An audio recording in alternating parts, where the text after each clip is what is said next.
आप सबको जय मसीह की। प्रभु ने हमें एक बार फिर से मौका दिया कि हम प्रभु की आराधना स्तुति कर सकें, और इस बात के लिए हम दिल से शुक्रगुजार हैं कि प्रभु ने हमें ज़िंदगी ज़मीन पर जीवित रखा कि हम उसकी स्तुति कर सकें, उसकी बढ़ाई कर सकें। और आज के इस दिन के लिए हम खुदा का शुक्र करते हैं। आइए इबादत को शुरू करें, दुआ में अपने सरों को झुकाएं। कुदूस मेहरबान पिता परमेश्वर, धन्यवाद धन्यवाद धन्यवाद आज के मुबारक दिन के लिए, इस जीवन के लिए जो आपने हमें दिया और आज का दिन जोड़ा कि हम प्रभु मिलके आपकी आराधना स्तुति कर सकें, क्योंकि पिता परमेश्वर एक आप ही हैं जो सारे आदर मान महिमा स्तुति के योग्य हैं। हम धन्यवाद देते हैं पिता परमेश्वर कि आपने हमें चुन के अपना ज्ञान दिया ताकि हम आपकी इच्छाओं पर चल सकें। प्रभु गुजरे दिनों में आपने हमें संभाल के रखा, हर दुख बीमारी परेशानी मुसीबतों से बचाया। हम धन्यवाद देते हैं, हमारे दिल शुक्रगुजारी से भरे हैं। और प्रभु जैसे भी हम आपकी आराधना स्तुति करते हैं, आपके भजन गीत गाते हैं, सब प्रभु आपको ग्रहण योग्य हो। आपका वचन हमारे दिलों में जगह पाए और हम विश्वास में बढ़ते चले जाएं। पिता परमेश्वर, हम सब अपने आप को, इस समय को, इस आराधना को आपकी पवित्र आत्मा की अगुवाई में सौंपते हैं और ये सब कुछ अपने उद्धारकर्ता प्रभु यीशु मसीह के नाम से मांगते हैं। सुने और ग्रहण करें, आमीन। आइए हम सब मिल के गीत गाएंगे, तेरी आराधना करूं, तेरी आराधना करूं। मिलके हम सब इस गीत को गाएंगे।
शक्तिमान तू ही है मेरे जीवन का संगीत, तू ही महान सर्वशक्तिमान, तू ही है मेरे जीवन का संगीत। हृदय के तार छेड़े झनकार, हृदय के तार छेड़े झनकार, तेरी जीवन से मेरे तू महिमा पाए। एक ही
क्षमा कर जीवन दे दे, दया की याचना करूं, तेरी आराधना करूं, तेरी आराधना करूं।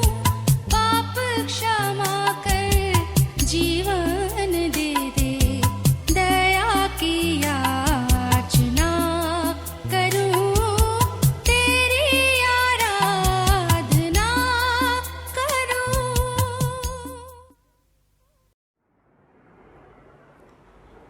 आइए हम सब मिलकर अपने ईमान का इकरार करें।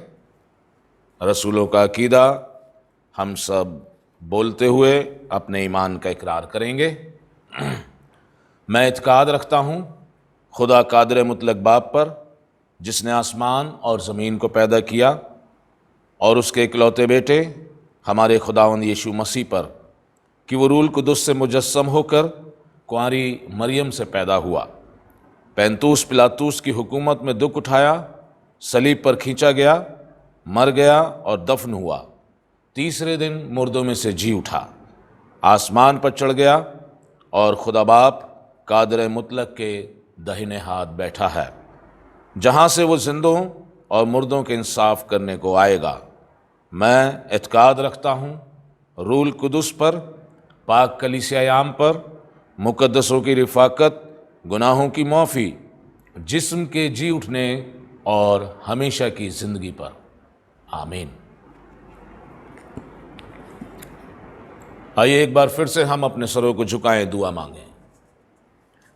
कुद्दूस मेहरबान पिता परमेश्वर, आसमान और ज़मीन के खालिक व मालिक, हम सबको पैदा करने वाले, ज़िंदगी देने वाले जिंदा खुदावंद, तमाम सृष्टि के कर्ता, धन्यवाद देते हैं, शुक्र करते हैं प्रभु, आज के इस मुबारक दिन के लिए हमारे जीवन में आपने जोड़ा, और पिता परमेश्वर ये मौका दिया कि आपकी आराधना स्तुति कर सकें। शुक्र करते हैं पूरी कलीसिया के लिए, एक एक ख़ानदान के लिए, एक एक सदस्य के लिए। पिता परमेश्वर, आपने हर परिवार में सबको संभाल के रखा, और पिता परमेश्वर सबकी ज़रूरतों को पूरा किया, और हर दुख बीमारी परेशानी से बचाया। प्रभु हम शुक्र करते हैं, जो थोड़े बहुत लोग बीमार भी हुए प्रभु, आपने उन्हें चंगाई दी, हम दिल से धन्यवाद देते हैं, और प्रार्थना करते हैं कि आने वाले समय में भी प्रभु अपने बच्चों के साथ होना, सबको संभाल के रखना, अपनी गवाही के लिए इस्तेमाल करना प्रभु, और ये सब आपके बेटे बेटियां प्रभु आपकी सेवा कर सकें, आपके हुक्मों की पालना करके प्रभु आपके नाम को महिमा और जलाल दे सकें। पिता परमेश्वर, किसी भी परिवार में कोई चिंता फिक्र परेशानी है, पिता परमेश्वर हमारी प्रार्थना है कि उनका ध्यान करें प्रभु, और उनकी सब परेशानियों को दूर करें, उन्हें एक आनंदित हृदय दें, कि आनंदित हृदय के साथ प्रभु वो आपका नाम ले सकें और आपकी सेवा कर सकें, आपके ईमान में बढ़ सकें। ये तमाम सांसारिक परेशानियां, चिंताएं प्रभु हमारे ईमान को किसी भी रीति से कम करने वाली ना हों, बल्कि पिता परमेश्वर धैर्य सब्र के साथ इन्हें आजमाइश समझ के प्रभु हम इनमें और दृढ़ और मजबूत हों। जैसे पौलुस कहता है कि कमज़ोरी में ही मैं बलवंत होता हूँ। पिता परमेश्वर, हम प्रार्थना करते हैं तमाम बुज़ुर्गों के लिए, पिता परमेश्वर उनके साथ होना, हिम्मत और हौसला देना, और पिता परमेश्वर अपनी पाक हिफाजत में रखना। जितने भी लोग प्रभु हमारे मेथोडिस्ट चर्च में रिटायर्ड पास्टर्स हैं, उन सबको, उनके परिवारों को याद करते हैं प्रभु, उन सबके साथ होना। दुआ करते हैं हमारे बिशप साहब के लिए, जो बड़ी जिम्मेदारी प्रभु आपने उनके कंधों पर रखी है, उसे पूरा करने की कुव्वत दीजिए, और पिता परमेश्वर अपनी पवित्र आत्मा की अगुवाई दीजिए।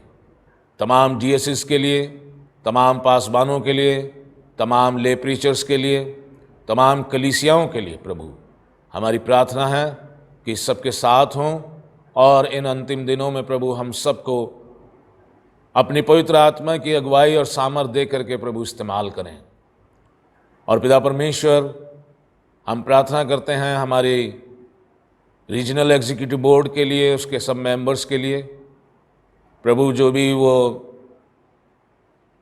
हमारी कॉन्फ्रेंस की बेहतरी के लिए डिसीज़न लेते हैं प्रभु, वो सब आपकी अगुवाई में हों। तमाम हमारे जो इंस्टीट्यूशंस हैं जिनमें डीकनेसेस काम कर रही हैं प्रभु, उन सब के साथ होना। ये स्कूल, ये हॉस्पिटल, ये सब प्रभु आपकी महिमा का कारण हो। पिता परमेश्वर, सबकी आर्थिक ज़रूरतों को पूरा करना और हर एक तंगी परेशानी से प्रभु सबको बचा के रखना। दुआ करते हैं एक बार फिर से प्रभु, ना कि सिर्फ हमारी रीजनल कॉन्फ्रेंस के लिए बल्कि तमाम मेथोडिस्ट चर्च के लिए, तमाम और डिनोमिनेशंस के लिए प्रभु, सब प्रभु आप ही का नाम लेते हैं और आप ही की महिमा करते हैं प्रभु। सबके साथ होना, सबको आशीष देना, सबको संभालना इन अंतिम दिनों में प्रभु, सब आजमाइशों में सबको दृढ़ और विश्वास में मजबूत करना। मेहरबान पिता परमेश्वर, हम प्रार्थना करते हैं तमाम दुनिया भर के लोगों के लिए भी।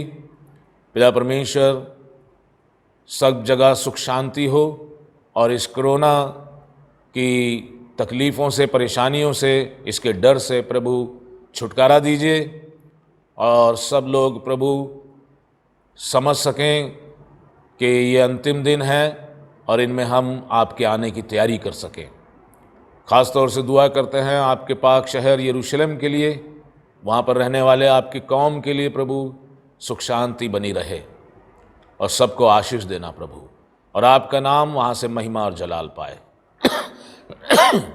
प्रार्थना करते हैं कुद्दूस खुदावन, एक बार फिर से हम अपने इस छोटी सी मंडली के लिए जो Christ Methodist church NIT Faridabad के नाम से आपने स्थापित की है, आपकी महिमा और जलाल के लिए प्रभु, एक एक परिवार को, सब छोटे बड़े जवान बच्चों को, सबको आपके हाथों में सौंपते हैं।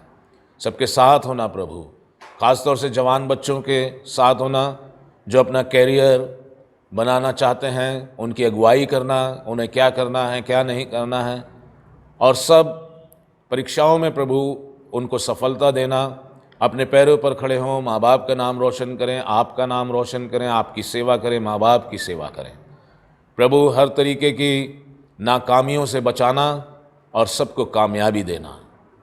कुद्दूस खुदावन, हम प्रार्थना करते हैं तमाम चर्चिज़ में प्रभु, जो लोग सामूहिक तौर से प्रार्थना से अभी वंचित हैं प्रभु, इन सब समस्याओं को दूर करें ताकि सब लोग मिलके आपके भवन में आके आपकी आराधना स्तुति कर सकें।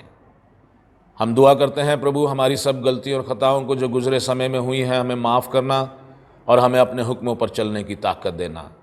सब गरीब लोग जो हैं, जिनका कोई सहारा नहीं है, कोई रिश्तेदार नहीं है प्रभु, उनके साथ होना, उनकी सहायता करना, उनकी ज़रूरतों को पूरा करना।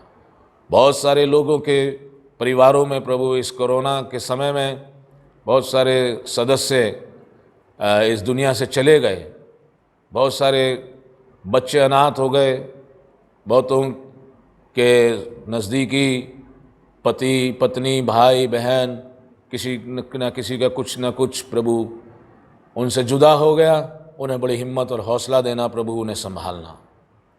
पिता परमेश्वर, हम इस आराधना को आपके हाथों में सौंपते हैं और प्रार्थना करते हैं कि जैसे आपने गुजरे समय में हमें हर तरीके से संभाला, आने वाले समय में भी प्रभु हमें संभालना और अपनी नज़दीकी में बढ़ाना और शैतान की सब बातों से प्रभु हमें बचा के रखना। पिता परमेश्वर, ये सब कुछ धन्यवाद के साथ कि आप हमारी सुनते हैं, हम अपने उद्धारकर्ता प्रभु यीशु मसीह के नाम से मांगते हैं, सुने और कबूल करें, आमीन। आए हमारे बाप, आप जो आसमान पर हैं, आपका नाम पाक माना जाए, आपकी बादशाहत आए, आपकी मर्जी जैसे आसमान पर पूरी होती है ज़मीन पर भी हो। हमारे रोज़ की रोटी आज हमें बख्श दीजिए, और जिस तरह हम अपने कसूरवारों को माफ़ करते हैं, आप भी हमारे कसूरों को माफ़ कीजिए। हमें आजमाइश में ना पड़ने दें, बल्कि बुराई से बचाएं, क्योंकि बादशाहत, कुदरत और जलाल हमेशा आप ही का है, आमीन।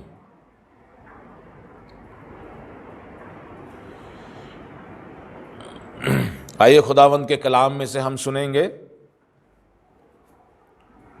मेरे साथ अपनी अपनी बाइबल में निकालें मत्ती रचित सुसमाचार, उसका 11वां अध्याय। हम निकालेंगे अपनी अपनी बाइबल में मत्ती रचित सुसमाचार उसका 11वां अध्याय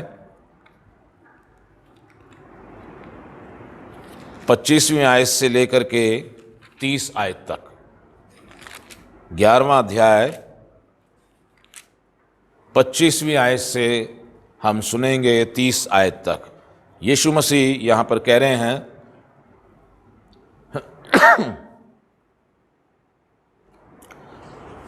उसी समय यीशु ने कहा, हे पिता, स्वर्ग और पृथ्वी के प्रभु, मैं तेरा धन्यवाद करता हूं कि तूने इन बातों को ज्ञानियों और समझदारों से छिपा रखा और बालकों पर प्रकट किया है। हाँ हे पिता, क्योंकि तुझे यही अच्छा लगा। मेरे पिता ने मुझे सब कुछ सौंपा है और कोई पुत्र को नहीं जानता केवल पिता, और कोई पिता को नहीं जानता केवल पुत्र, और वो जिस पर पुत्र उसे प्रकट करना चाहे। हे सब परिश्रम करने वालों और बोझ से दबे हुए लोगों, मेरे पास आओ, मैं तुम्हें विश्राम दूंगा। मेरा जुआ अपने ऊपर उठा लो और मुझसे सीखो, क्योंकि मैं नम्र और मन में दीन हूं, और तुम अपने मन में विश्राम पाओगे, क्योंकि मेरा जुआ सहज और मेरा बोझ हल्का है। परमेश्वर के कलाम के पढ़े और सुने जाने पर खुदावंद अपनी आशीष दे। आमीन।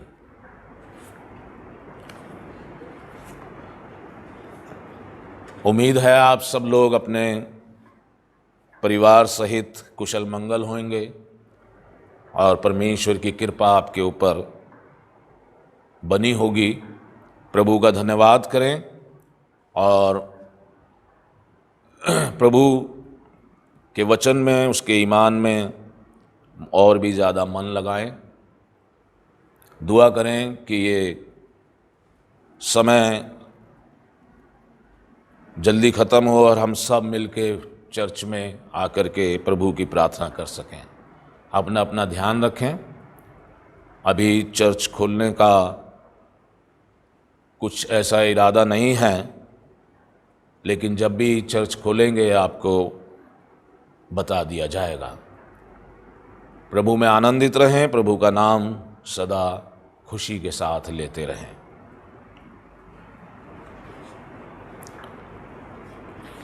खुदावंद के कलाम पर हम ध्यान देंगे। कलाम में लिखा है, अभी हमने सुना, और ये जो आज का वचन है ये पास्टर जोएल ऑस्टिन उनके विचारों पर आधारित है। उनके कुछ विचार उनके सरमन से इसमें जोड़े गए हैं। Pastor Joel Austin. तो यहाँ पर हम देखते हैं कि यीशु मसीह कहते हैं 29वीं आयत में और 30वीं आयत में, यीशु मसीह कहते हैं, मेरा जुआ अपने ऊपर उठा लो और मुझसे सीखो कि और तुम, क्योंकि मैं नम्र और मन में दीन हूं, और तुम अपने मन में विश्राम पाओगे, क्योंकि मेरा जुआ सहज और मेरा बोझ हल्का है। मुझसे सीखो, यीशु मसीह कहते हैं, मुझसे सीखो, मैं नम्र और मन में दीन हूं, और तुम भी अगर ऐसा करते हो, तुम भी नम्र और दीन बनते हो, तो लिखा है तुम अपने मन में विश्राम पाओगे। तुम अपने मन में, अपने आत्मा में विश्राम पाओगे। आप नम्र और दीन बन के सब चिंताओं, फिक्रों, परेशानियों से बचे रहोगे और आपका मन विश्राम में रहेगा, शांति में रहेगा। आपकी सारी चिंताएं, फिक्रें दूर हो जाएंगी जब आप नम्र होते हैं, जब आप दीन होते हैं, जब आप सताने वालों को क्षमा करते हैं, जो आपके लिए बुरा करता है आप उसके लिए दुआ करते हैं, नम्र और दीन बन करके, तो आपके आत्मा में, आपके मन में आपको विश्राम मिलेगा। ये यीशु मसीह कह रहे हैं। और यीशु मसीह ने एक चीज़ और कही है जो मुझे और आपको सीखनी है, जो मुझे और आपको जानना चाहिए। जानते तो हम हैं, बचपन से बहुत सुना है, बाइबल पढ़ी है। मत्ती रचित सुसमाचार उसका 7वां अध्याय, यीशु मसीह कहते हैं मत्ती रचित सुसमाचार उसके 7वें अध्याय में 24वीं आयत में क्या कहते हैं? इसलिए जो कोई मेरी ये बातें सुनकर उन्हें मानता है। यीशु मसीह ने जब पहाड़ी उपदेश दिया और बहुत सारी बातें चेलों को और भीड़ को बताई, और बताने के बाद वो कहते हैं इसलिए जो कोई मेरी ये बातें सुनकर उन्हें मानता है। सिर्फ सुनता नहीं है, सुनकर उन्हें मानता है, वो उस बुद्धिमान मनुष्य के समान ठहरेगा जिसने अपना घर चट्टान पर बनाया। और मैं और आप संडे स्कूल से ये वाक्य सुनते आ रहे हैं। चट्टान पर जिसने अपना घर बनाया, उस बुद्धिमान मनुष्य के समान वो इंसान ठहरेगा जो मेरी बातें सुनकर उन्हें मानता है। और बाइबल में आगे लिखा है कि आंधियां आई, बाढ़ आई, बारिशें आई, लेकिन वो मकान टिका रहा, क्योंकि चट्टान पर उसने अपना घर बनाया था। और वो बुद्धिमान इंसान है। और लिखा है जो सुनकर नहीं मानता वो उस मनुष्य के समान है जिसने अपना घर बालू पर बनाया। निर्बुद्धि मनुष्य के समान जिसने अपना घर बालू पर बनाया, और फिर वो जब परीक्षाएं आई, आजमाइश आई, ढह गया। तो मेरे अजीजों, यीशु मसीह मुझसे और आपसे चाहते हैं कि हम सुनने वाले नहीं बल्कि सुन करके मानने वाले हों, मानने वाले। इसीलिए यहाँ 21वीं आयत में लिखा है जो मुझसे हे प्रभु कहता है उनमें से हर एक स्वर्ग के राज्य में प्रवेश ना करेगा, परंतु वही जो मेरे स्वर्गीय पिता की इच्छा पर चलता है। इसलिए मेरे अजीज़ों, खुदावंद का कलाम हम पढ़ते हैं, पढ़ के इसने के बाद ये मतलब नहीं है कि पढ़ लिया और ख़त्म, बल्कि उसको मानना। यीशु मसीह कहते हैं उसको मानना। जो मेरी बातें सुनकर उन्हें मानता है वो बुद्धिमान मनुष्य है। अगर हम देखें उत्पत्ति की किताब में, उत्पत्ति की किताब उसका 17 अध्याय मेरे साथ निकालें और नोट भी कर लिया करें। 17 अध्याय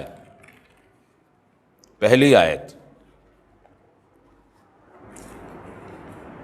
यहां लिखा है जब इब्राहिम 99 वर्ष का हो गया, जब इब्राहिम 99 वर्ष का हो गया तो यहोवा ने उसको दर्शन देकर कहा, मैं सर्वशक्तिमान ईश्वर हूं, मेरी उपस्थिति में चल, मेरी उपस्थिति में चल और सिद्ध होता जा, और सिद्ध होता जा, मेरी उपस्थिति में चल।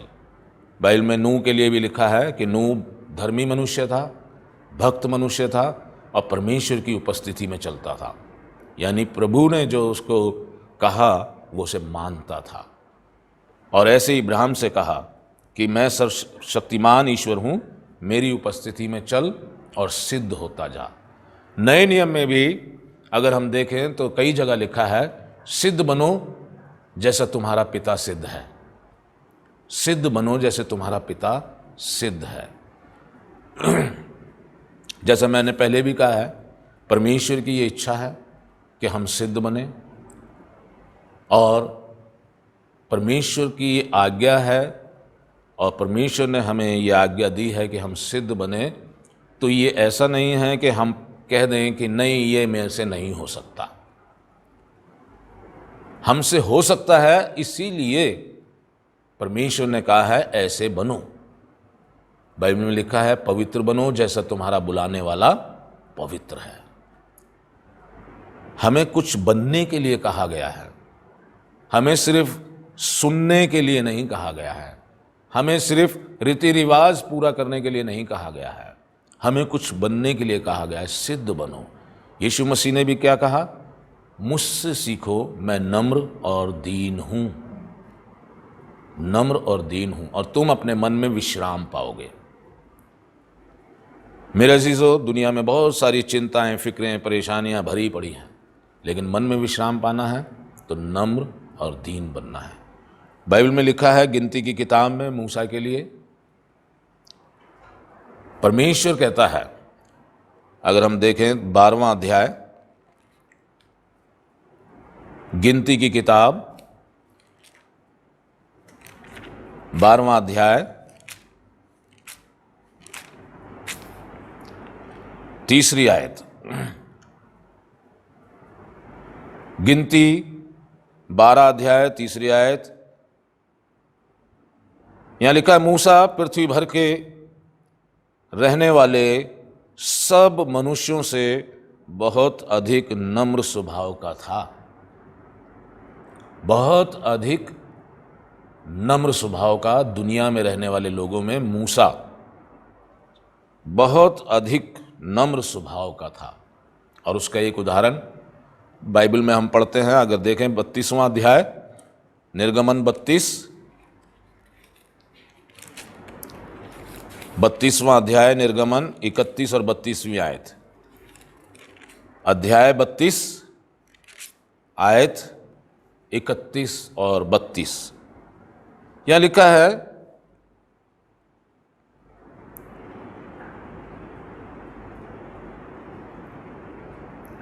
माफ कीजिएगा, गिनती नहीं, निर्गमन 32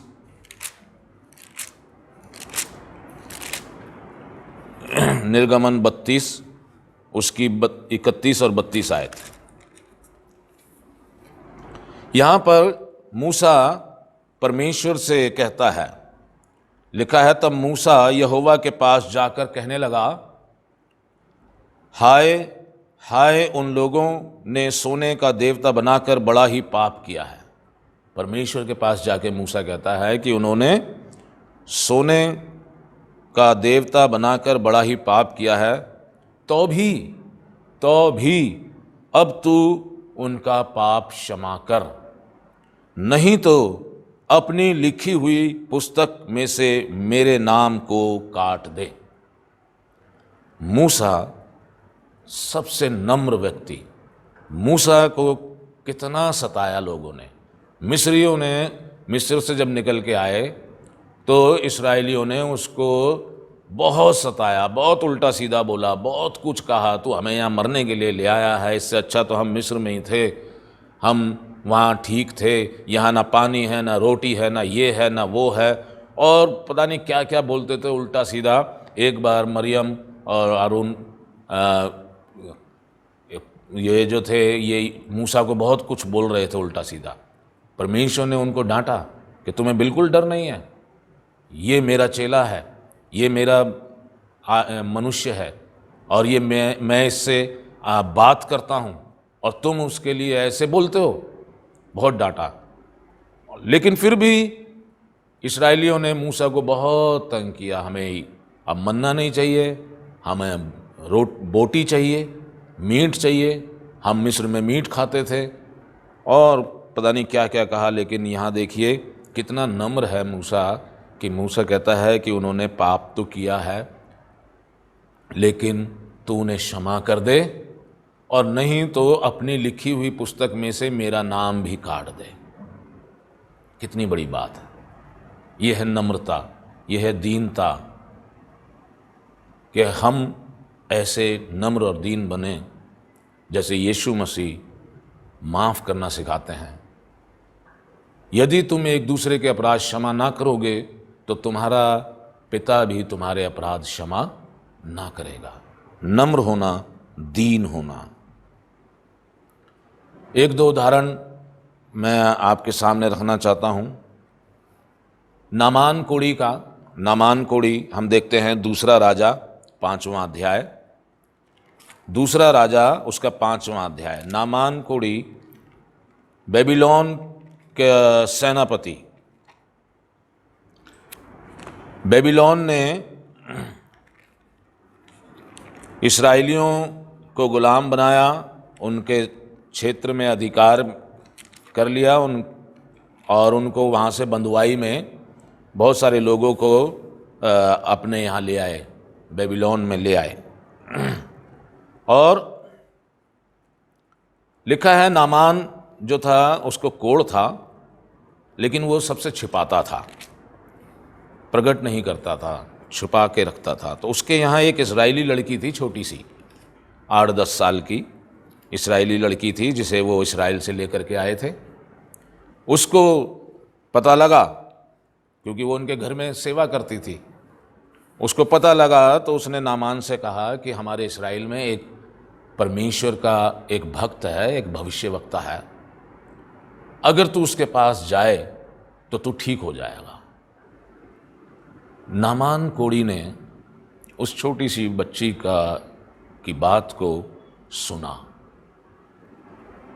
ऐसा नहीं कि अरे वहाँ कौन है, वहाँ क्या होगा, क्या ये तो लाइलाज बीमारी है, कैसे ठीक होगा, ये है वो है, नहीं होगा, मैं नहीं जा रहा, कुछ नहीं। उस छोटी सी बच्ची की बात मानी और वो वहाँ से चल दिया। ये है नम्रता और दीनता। ये नहीं कि मैं ही बड़ा हूँ, मैं ही अक्लमंद हूँ, मैं सब कुछ जानता हूँ और मैं नहीं। नामान ने उसकी बात मानी और वो अपने सेवकों के साथ, सैनिकों के साथ बहुत सारे गिफ्ट्स लेकर के यहाँ पहुँचा। और एलीशा के पास उसने आना था, लेकिन वो राजा से चिट्ठी लिखवा करके राजा के पास चला गया, इस्राएल के राजा के पास।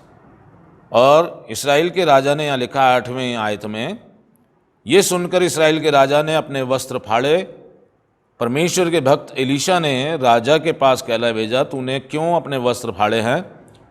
अब वो मेरे पास आए, तब जान लेगा कि इस्राएल में एक भविष्यवक्ता है।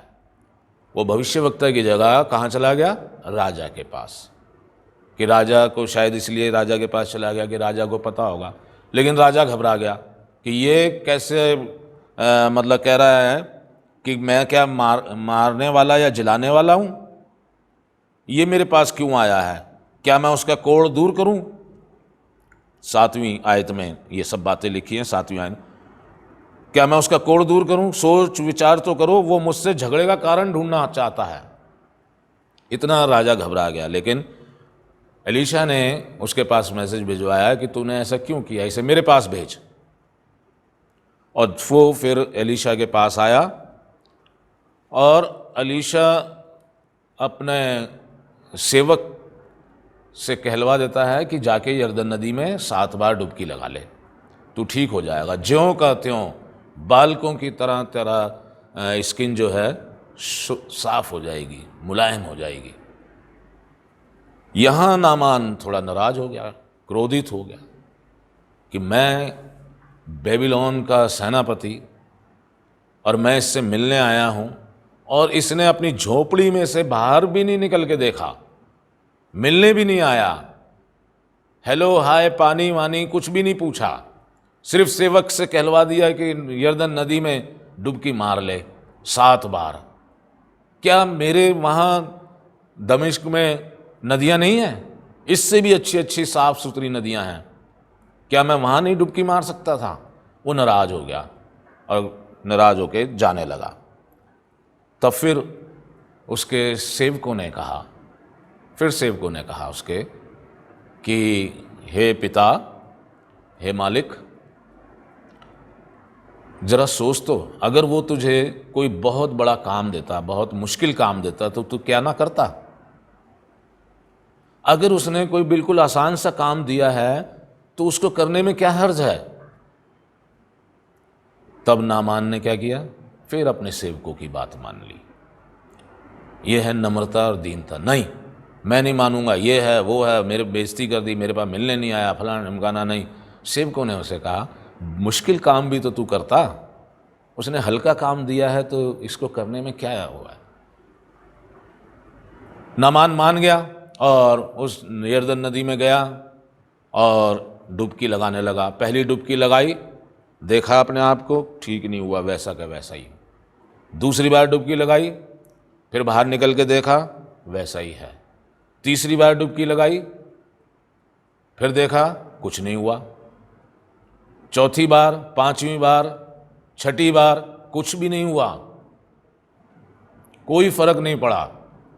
फिर उसने 7वीं बार डुबकी लगा के जब बाहर आया, बिल्कुल शुद्ध, बिल्कुल शुद्ध, जैसा एलीशा ने कहा था कि बिल्कुल शुद्ध हो जाएगा, छोटे बच्चे की तरह तेरी स्किन हो जाएगी सॉफ्ट और मुलायम। 7वीं बार।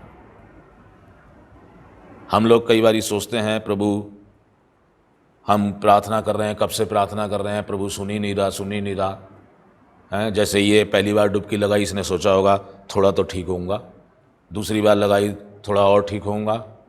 नहीं, 7वीं बार जब उसने डुबकी लगाई तब वो ठीक हुआ। यानी कि परमेश्वर का अपना नियुक्त समय है, कि ऐसा नहीं है कि हम कहें और वो हमारा एकदम से कहना मान ले। नहीं, उसकी अपनी योजनाएं हैं, उसकी अपने विचार हैं, उसकी अपनी गति है, और वो अपने हिसाब से काम करता है जिसमें हमारी भलाई हो। तो 7वीं बार जब उसने डुबकी लगाई बिल्कुल ठीक हो गया, और ये उसकी दीनता नम्रता है कि उसने एक छोटी बच्ची की बात मानी, फिर उसने अपने सेवकों की बात मानी। हम अक्सर अपने आप को बड़ा समझ करके और बात दूसरों की नहीं सुनते हैं, ना छोटों की सुनते हैं, सोचते हैं इन्हें क्या आता है, मुझे आता है। ऐसा नहीं है।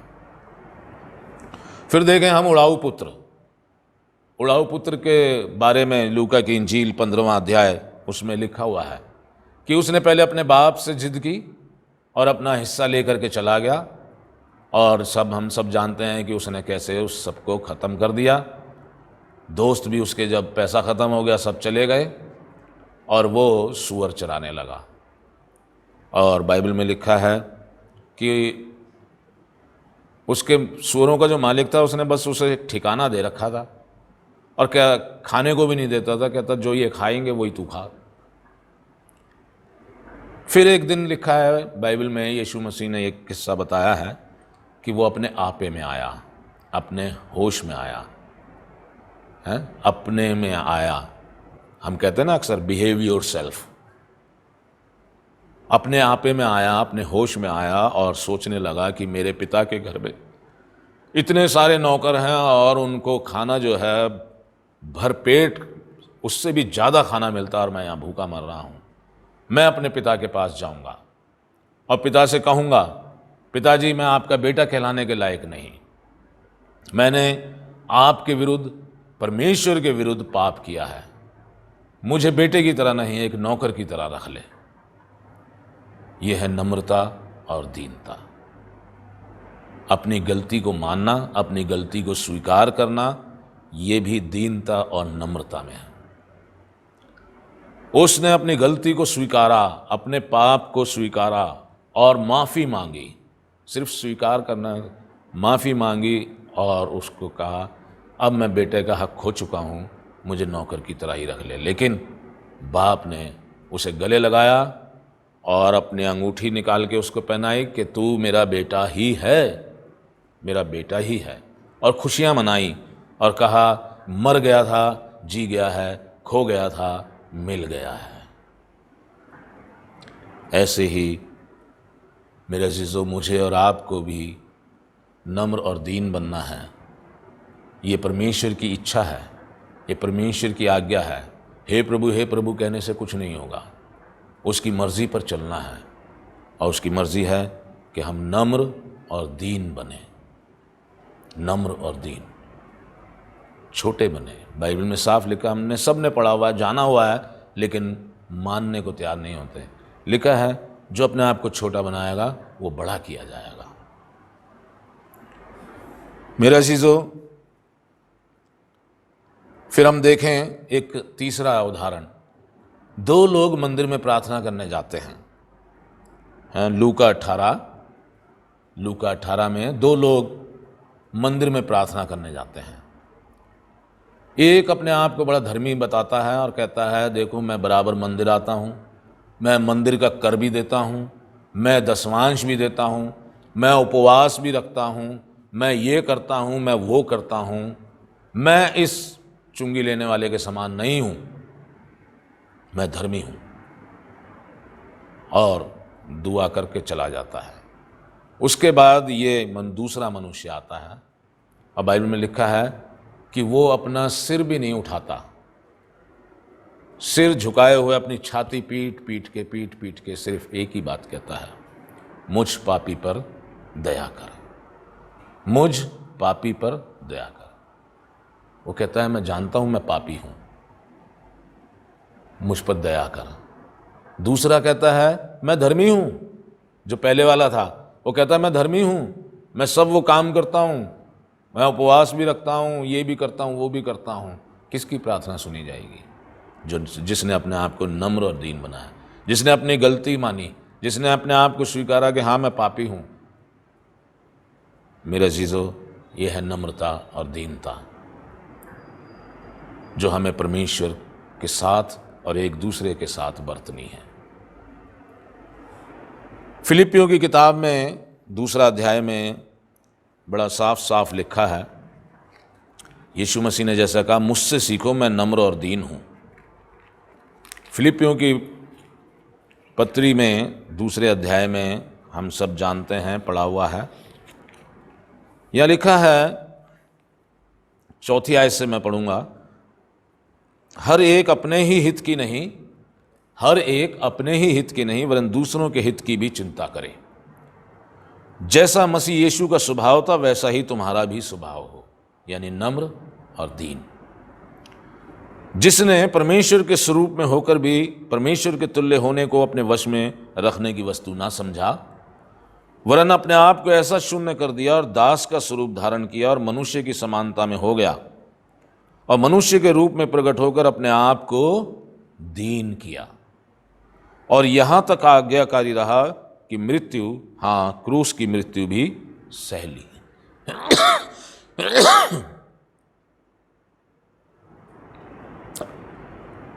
दीन किया अपने आप को और आज्ञाकारी रहा कि उसने मृत्यु, हाँ क्रूस की मृत्यु भी सह ली। इस कारण परमेश्वर ने उसको अति महान भी किया और उसको वो नाम दिया जो सब नामों में श्रेष्ठ है, कि जो स्वर्ग में और पृथ्वी पर और पृथ्वी के नीचे हैं वे सब यीशु के नाम पर घुटना टेकें और परमेश्वर पिता की महिमा के लिए हर एक जीव अंगीकार कर ले कि प्रभु यीशु मसीह ही प्रभु है। इसीलिए यीशु मसीह ने कहा, मुझसे सीखो कि मैं नम्र और दीन हूं। एक जगह और हम बाइबल में पढ़ते हैं जहां लिखा है कि दीन बनो तो वो तुम्हें शिरोमणि बनाएगा। यह है याकूब की पत्री, उसका 4 अध्याय 10वीं आयत। याकूब की पत्री 4 अध्याय 10वीं आयत। यहां लिखा है, प्रभु के सामने दीन बनो तो वह तुम्हें शिरोमणि बनाएगा। शिरोमणि कब बनाएगा, कैसे बनाएगा, ये खुदा का है। यीशु मसीह ने दीन बनाया अपने आप को, परमेश्वर ने उसको वो नाम दिया जो सब नामों में श्रेष्ठ है और हर एक घुटना उसके आगे झुकेगा अपने समय पर।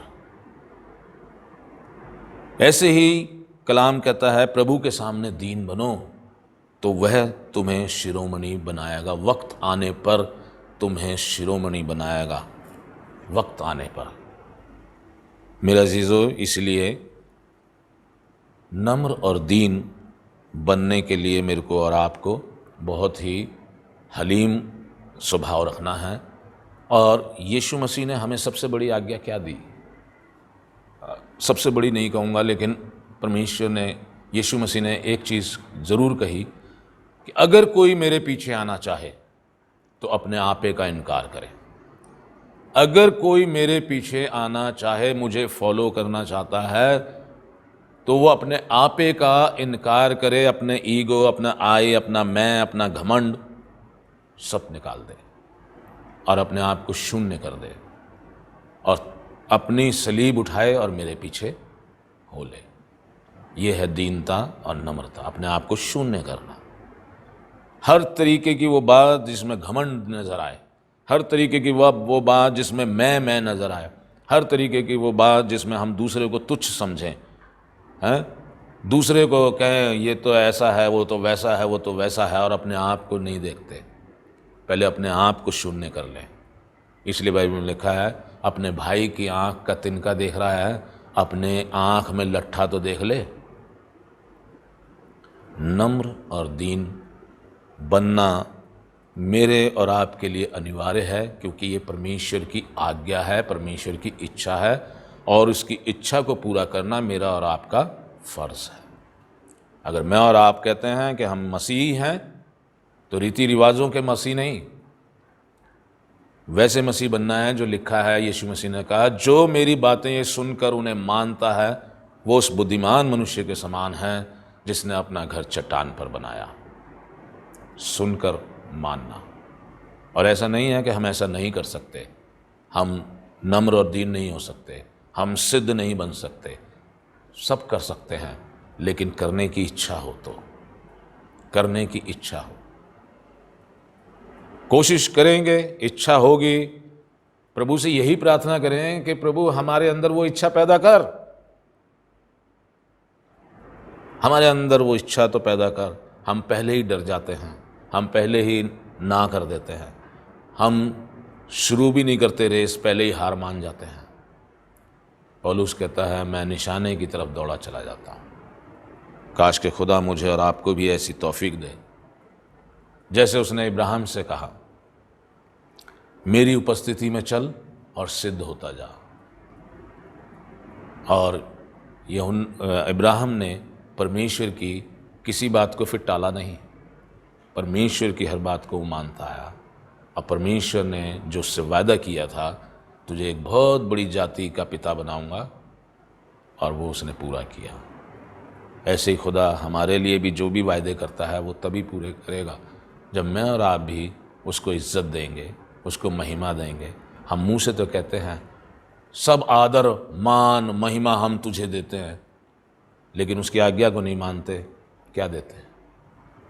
उसकी बातों को नहीं मानते, कोई आदर नहीं देते, सिर्फ मुंह से कहना। इसीलिए यीशु मसीह ने कहा, सब जो हे प्रभु कहते हैं स्वर्ग के राज्य में प्रवेश नहीं करेंगे, वो जो मेरे पिता की इच्छा पर चलते हैं। खुदा हमें भी ऐसी तौफीक दे और हम कोशिश करें, इच्छा जगाएं और कोशिश करें कि नम्र और दीन बने और अपने मन में विश्राम, अपने मन में शांति पाएं। खुदा आप सबको बहुत आशीष और बरकत दे, और परमेश्वर के सुनने वाले नहीं, उसको मानने वाले बनाए। आमीन। आइए हम सब मिल के आखिर में गीत गाएंगे। करना क्षमा किसी को है काम आदमी का, इससे बड़ा नहीं है कोई काम जिंदगी का। हम सब मिल के इस गीत को गाएंगे और इसी में हदिया भी लिया जाएगा।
करना मदद खुशी से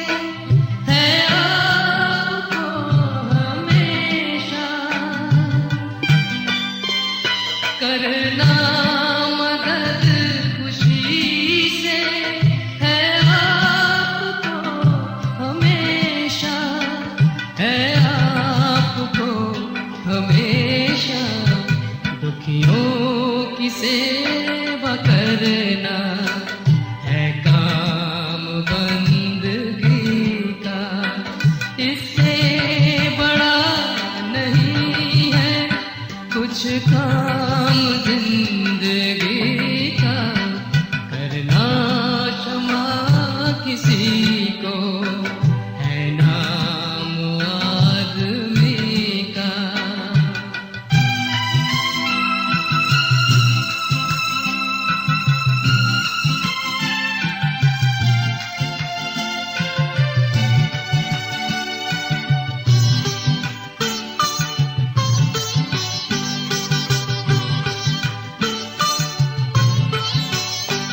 हर बार कोई मांगे है आप उसको देते।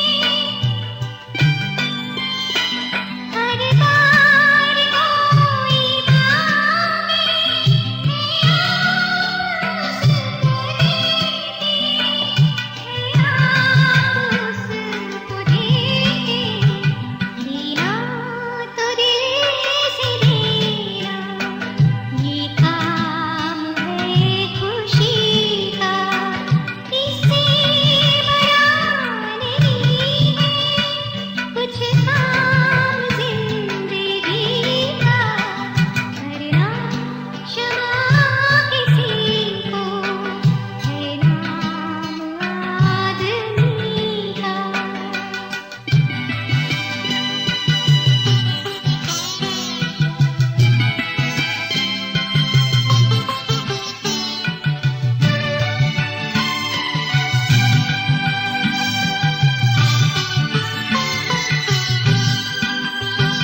गुस्सा बुरा है नफरत लाचार बेबसों से। गुस्सा बुरा है नफरत लाचार बेबसों से। लाचार बेबसों से होगा भला तुम्हारा कर दो भला किसी का। इससे बड़ा नहीं है कुछ काम जिंदगी का करना क्षमा किसी को है नाम आदमी का।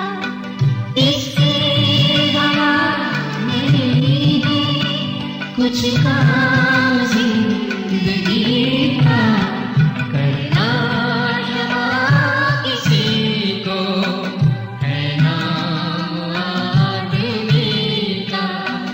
इससे बड़ा नहीं है कुछ काम जिंदगी का करना क्षमा किसी को है नाम आदमी का।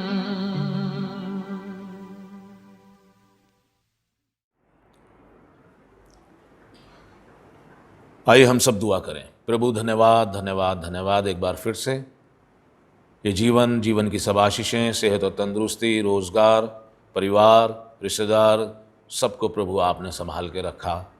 हम धन्यवाद देते हैं और प्रार्थना करते हैं प्रभु आने वाले समय में हमारी अगुवाई करना, हमारी मदद करना कि जो भी हम आपका वचन सुनते हैं प्रभु सुन के भूल ना जाएं, बल्कि उसको मानने वाले हो सकें।